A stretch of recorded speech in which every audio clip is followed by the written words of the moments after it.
지금 저는 수사도 그렇고요. 이 부분이 굉장히 중요할 것 같아요. 그러니까 이게 얼마나 빈도를 가지고 발생하는 일이냐, 그리고 이 특이성을 인지해서 사실 이런 부분을 공익제보하게 된 취지가 무엇이냐를 국민들이 더 자세히 알아야 될 것 같거든요. 이상의 어떤 특이점들이 또 혹시 인지하신 게 있으신가요?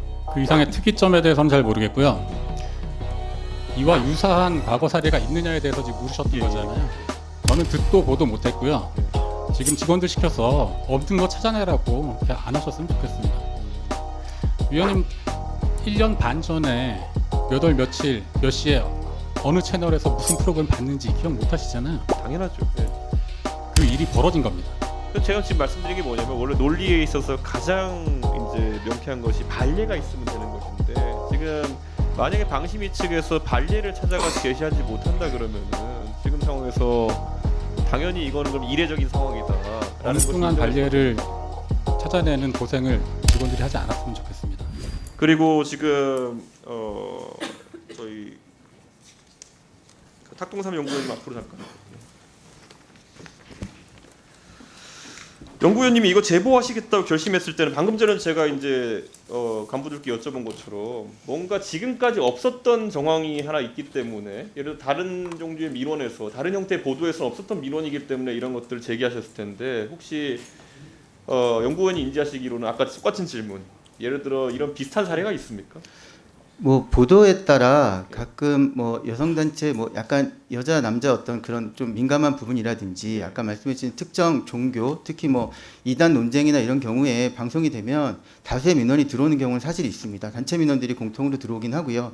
근데 그런 경우에는 이제 특징들이 그 당시에 보도가 됐던 시의성에 따라서 보도가 이제 당시 됐기 때문에 실제적으로 들어오는 것이고 그리고 주된 논지는 비슷하겠으나 각자 쓰기 때문에 내용이 각기 다릅니다. 동일하게 다 같을 수가 없고요. 이번 같은 경우는 뉴스타파 인용 보도가 1년 반 전에 보도가 됐던 시점이었고 그것이 국회에서 어떤 얘기가 나온 시점에 그 이후부터 급속도로 민원이 들어오기 시작했고 그 민원들의 내용이 오타까지 똑같았다는 점에서 그런 사례는 제가 알기로는 없었습니다. 그럼 방금 전에 간부들께서 말씀하신 내용과 조금 다른 내용을 지금 말씀하고 계신 건데 지금 파악하시기에는 결국 이런 사안 같은 경우에는 굉장히 지극히 이례적이었기 때문에 제보자께서 제보를 하신 것이다. 그렇습니다. 저도 그렇고 최초 이 사실을 발견한 그 9월 27일 게시글을 올린 지경규 차장이 MBC 채널 담당입니다. 방송 채널 오래 담당했고요. 그런 사례가 없었기 때문에 확인한 것입니다. 여기까지 하겠습니다.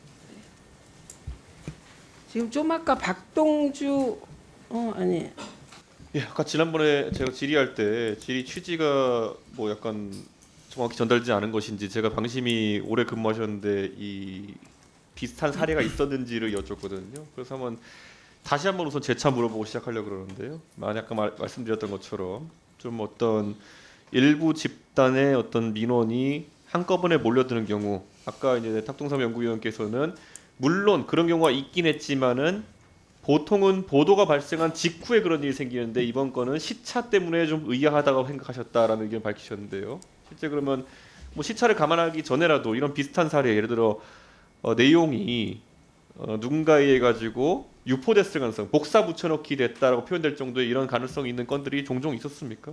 네, 그 부분 말씀드리겠습니다. 지금 현재 의원님께서 말씀 주신 부분 민원 내용의 유사성들은 다수 면에서 발견되고 있습니다. 지금 현재 말씀하시는 조사라든지 오탈자가 정확한 그 유사한 것들이 나타나느냐 이 부분은 지금 현재 저희 직원들이 지금 수작업으로 지금 확인하고 있습니다. 시간이 좀 지체돼서 죄송합니다.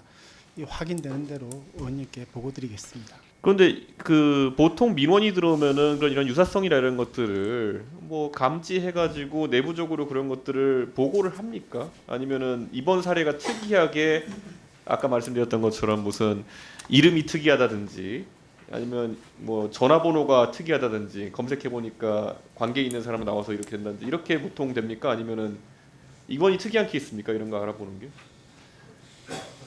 지금 그 부분에 있어서는 이렇게 문제 제기를 해주시는 부분은 처음인 걸로 기억하고 있습니다. 예?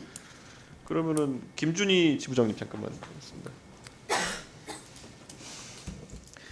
지금 저는 수사도 그렇고요. 이 부분이 굉장히 중요할 것 같아요. 그러니까 이게 얼마나 빈도를 가지고 발생하는 일이냐. 그리고 이 특이성을 인지해서 사실 이런 부분을 공익제보하게 된 취지가 무엇이냐를 국민들이 더 자세히 알아야 될 것 같거든요. 그래서 아까 탁동산 연구위원 말씀하신 것 이상의 어떤 특이점들이 또 혹시 인지하신 게 있으신가요? 그 이상의 특이점에 대해서는 잘 모르겠고요. 이와 유사한 과거 사례가 있느냐에 대해서 지금 물으셨던 예, 거잖아요. 예. 저는 듣도 보도 못했고요. 예. 지금 직원들 시켜서 없는 거 찾아내라고 그냥 안 하셨으면 좋겠습니다. 위원님 1년 반 전에 몇 월 며칠 몇 시에 어느 채널에서 무슨 프로그램 봤는지 기억 못 하시잖아요. 당연하죠. 예. 그 일이 벌어진 겁니다. 그래서 제가 지금 말씀드린 게 뭐냐면 원래 논리에 있어서 가장 이제 명쾌한 것이 반례가 있으면 되는 것인데 지금 만약에 방심위 측에서 반례를 찾아가서 제시하지 못한다 그러면은 지금 상황에서 당연히 이거는 그럼 이례적인 상황이다라는 것이 엉뚱한 인정할 수밖에 반례를 없는 거죠. 찾아내는 고생을 직원들이 하지 않았으면 좋겠습니다. 그러면 지금까지 적어도 지부장님께 파악하신 바로는 이런 경우는 없었다. 네. 알겠습니다. 예, 그리고 그러면 앞에 유일임 위원장 관련해 가지고 이종욱 기조시장께 네. 한번 여쭤보겠습니다. 이 문제 있어 가지고 지금 유일임 위원장이 최초로 보고를 받은 시점이 언제입니까? 저는 이런 거에 대해서 보고받지 않았습니다. 유일임 위원장이 이 문제 있어 가지고 문제 제기가 일어난 것에 대해 최초 보고받은 시점이 언제입니까? 정부 민원과 관련해서는 저는 꼭 담당국도 아니고 실도 아니고 해서 제가 어떤 그럼 총장님 그럼 총괄해서 그러면 전체적으로 이게 내부에서 문제가 제기됐을 때 어떤 경로로 처음에 유일임 위원장이 인지하게 되는지 혹시 알고 계십니까? 저는 이제 재임하기 전 사안입니다. 그래서 그 부분에 그럼 대해서 나와서 답변하실 때는 그런 사실관계는 파악하셨을 거라 생각해서 여쭤보는 건데 어느 시점에 이게 내부에서 회자돼 가지고 보고가 됐습니까? 보고 여부는 제가 알지 못합니다. 그럼 류일임 위원장은 이런 문제에 대해 가지고 보고 그다음 본인이 거기에 답변하는 절차 없이 그냥 바로 이게 이슈화가 된 겁니까? 거기에 대해서 제가 말씀드릴 게 없습니다. 사실 이게 뭐 오늘 청문회에서 본인이 안 나오니까 이게 어떤 질문을 해야 될지가 참 민망한 상황인데요. 어쨌든 나중에 본인 출석하시면 추가로 물어보겠습니다. 네. 네. 이게 방심위에 민원 신청하는 걸 제가 온라인에 가서 해보니까 민원 내용 넣기 전에 여러 가지 개인 정보를 민원인 정보를 넣게 되어 있습니다. 그래서 이름도 넣게 되어 있고 생년월일도 넣게 되어 있고 성별 넣고 개인인지 단체인지를 가려서 넣으라고 되어 있는데 민원의 내용이 아니라 이런 신청인 정보가 이렇게 세밀하게 필요한 이유가 있습니까? 실무부서에서 그 관할을 하고 있어서 그 자세한 것은 제가 모르지만 어쨌든 그런 최소의 이 정보를 넣도록 이번 그 상황 이후에 많이 줄인 것으로 알고 있습니다. 지금 줄였는데도 보면 예를 들어서 어떤 방송 프로그램에 대한 민원을 넣었을 때 성별이 남자인지 여자인지 1985년생인지 86년생인지가 관계가 있어서 수집하는 겁니까 지금? 그 부분은 제가 메모해서 한번 확인해 보겠습니다. 왜 제가 이게 궁금해지는 것이요. 이게 실제 유임 위원장이 이게 사주했다면은 실제 이런 개인 정보를 기입한 것이 영향을 미치느냐가 굉장히 중요한데 한번 기조실장님 이런 것들을 그럼 실제 내용을 심의 들어갈 때 네. 이런 민원인의 정보를 같이 올려놓고 심의합니까? 그렇지 않은 걸로 알고 있습니다.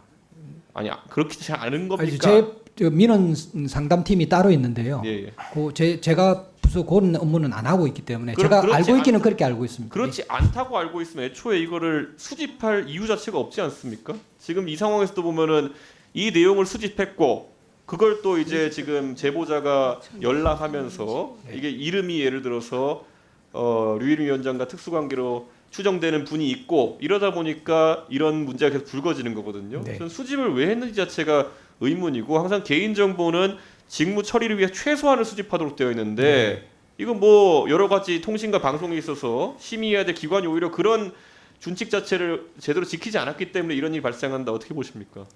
하여튼 민원인 정보는 심의 신청할 때 위원들에게 드리지는 않은 걸로 알고 있고요. 그런 세세 분류들은 아마 개인이나 단체 같은 경우는 국회에서 요구할 때도 개인이나 단체인지 이런 거를 구분해서 요청하고 자료 요청을 하고 있기 때문에 그런 뭐 분류 때문에 아마 그런 게 아닌가 싶습니다. 그럼 보통 민원을 그럼 프린트해 가지고 보고를 하고 심의를 합니까? 아니면 이거를 뭐 전자적인 형태로 서로 위원들끼리 공유해서 심의합니까?